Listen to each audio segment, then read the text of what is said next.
सुप्रभात। भाषा शिक्षण की इस YouTube चैनल में आपका बहुत बहुत स्वागत है। मैं अश्विनी कुमार पंडा। आज भाषा शिक्षण के अंतर्गत मैं आपको हिंदी साहित्य का लिपि के बारे में पढ़ने जा रहा हूँ। डियर स्टूडेंट्स, ये लिपि क्या है, भाषा में इसका उपयोग क्या है, आइए हम जानते हैं इस लिपि का प्रयोग और लिपि की जो परिभाषा क्या है हम पहले जानते हैं। देखिए, ये लिपि का परिभाषा है। जो अंग्रेजी में लिपि को स्क्रिप्ट कहते हैं। प्रत्येक भाषा जो है, जैसे कि उड़िया हुआ, अंग्रेजी हुआ, हिंदी हुआ, संस्कृत हुआ, तमिल हुआ, गुजराती हुआ, बहुत सारे भाषा है ना।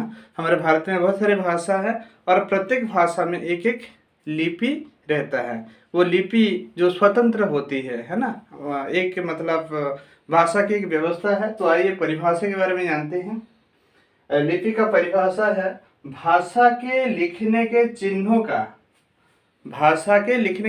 हम जो भाषा कोई भी भाषा लिखते हैं उसके जो लिखने का जो चिन्ह होता है ना। जैसे अलग अलग, अंग्रेजी का अलग होता है, हिंदी का अलग होता है, उड़िया का अलग होता है, गुजराती का अलग होता है, पंजाबी का अलग होता है ना। तो भाषा के लिखने के चिन्हों का व्यवस्थित रूप को लिपि कहते हैं। लिपि किसको कहते हैं डियर स्टूडेंट? भाषा के लिखने के चिन्हों का जो व्यवस्थित रूप है, उस व्यवस्थित रूप को हम लिपि कहते हैं, है ना। प्रत्येक भाषा के, है ना, जो कोई भी भाषा हो, क्योंकि भारत में बहुत सारे भाषा है, अनेक भाषाओं का मतलब देश है भारत, है ना। प्रत्येक भाषा के लिखने की व्यवस्था या जो लिपि, हम जो लिपि कहते हैं, वो लिपि अलग अलग होती है ना। प्रिय विद्यार्थी, हमारे भारत में अनेक भाषाओं का प्रचलन हेतु, है ना, सभी भाषाओं का लिपि अलग अलग होती है। ठीक है प्रिय विद्यार्थी, समझ में आ गया होगा लिपि। अब आइए अभी हम देखते हैं कि इस भाषा का जो लिपि क्या क्या है, इसके बारे में आपको मैं बताने जा रहा हूँ। हम डियर स्टूडेंट, हम दो भागों में इसको विभक्त कर लेते हैं, भाषा और लिपि, है ना। भाषा, लिपि, है ना। इसमें कई सारी भाषाओं का नाम लिखेंगे, इसमें उसमें उस लिपि को क्या कहते हैं अभी हम इसको लिखेंगे। सबसे पहले जो हमारा जो राष्ट्रीय भाषा है, राष्ट्रीय भाषा का लिपि लिखते हैं हिंदी। हिंदी का जो लिपि है वो देवनागरी है, देवनागरी।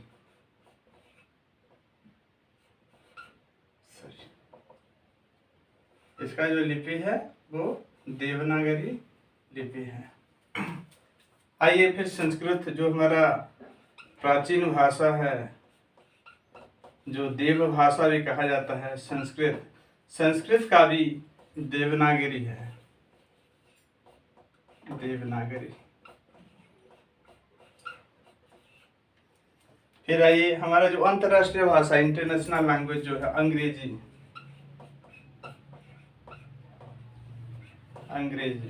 अंग्रेजी का जो लिपि होता है वो रोमन लिपि है।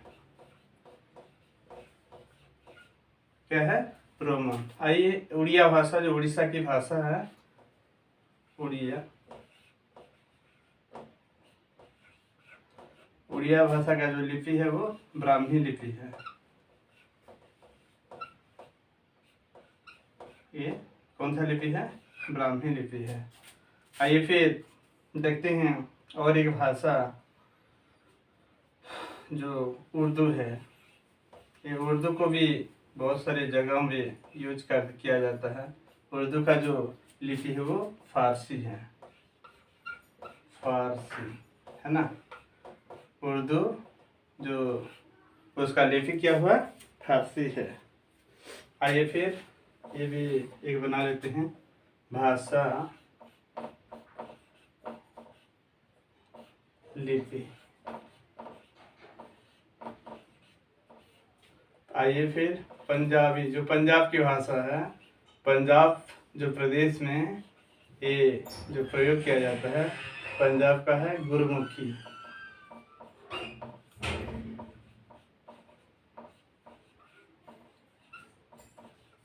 और एक प्राचीन भाषा है जो पाली प्राकृत, पाली भाषा है, प्राकृत भाषा है,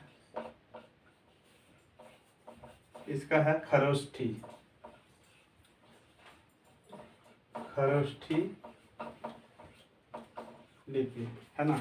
पंजाबी पाली प्राकृत, इसका क्या है, खरोष्ठी लिपि है। फिर मराठी,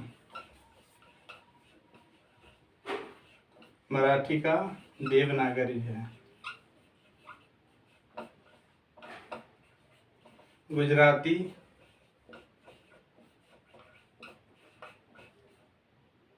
गुजराती जो गुजरात प्रदेश में जो बोला जाता है उसका भी देवनागरी है।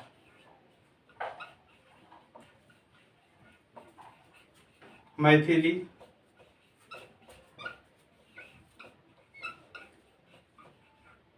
जो बिहार प्रदेश के जो मिथिलांचल में बोली जाने वाली भाषा, एक सुरीली भाषा है मैथिली, जो मिथिलांचल में बोली जाती है, इसका भी लिपि देवनागरी है।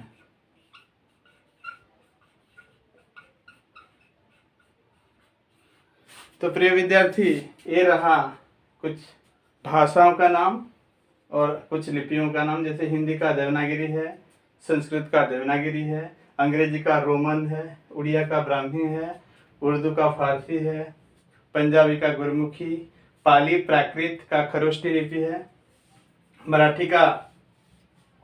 मराठी जो महाराष्ट्र की जो मराठी भाषा है वो देवनागरी है, गुजरात की भी देवनागरी है, जो मिथिलांचल में बोली जाने वाली भाषा मैथिली, उसका भी देवनागरी है। तो प्रिय विद्यार्थी, हमारे जो भारतवर्ष में अनेक सारे जो भाषाओं में देवनागरी लिपि का प्रयोग होता है। तो हम जाने प्रिय विद्यार्थी, लिपि क्या है, लिपि का परिभाषा, लिपि किस प्रकार विभिन्न भाषाओं में विभिन्न प्रकार लिखी जाती है, और हम देखें कि कई सारे भाषा रहा और कुछ उसके लिपि रहा, इसके बारे में जाने। आपको मेरे ये वीडियो अच्छा लगा होगा। धन्यवाद।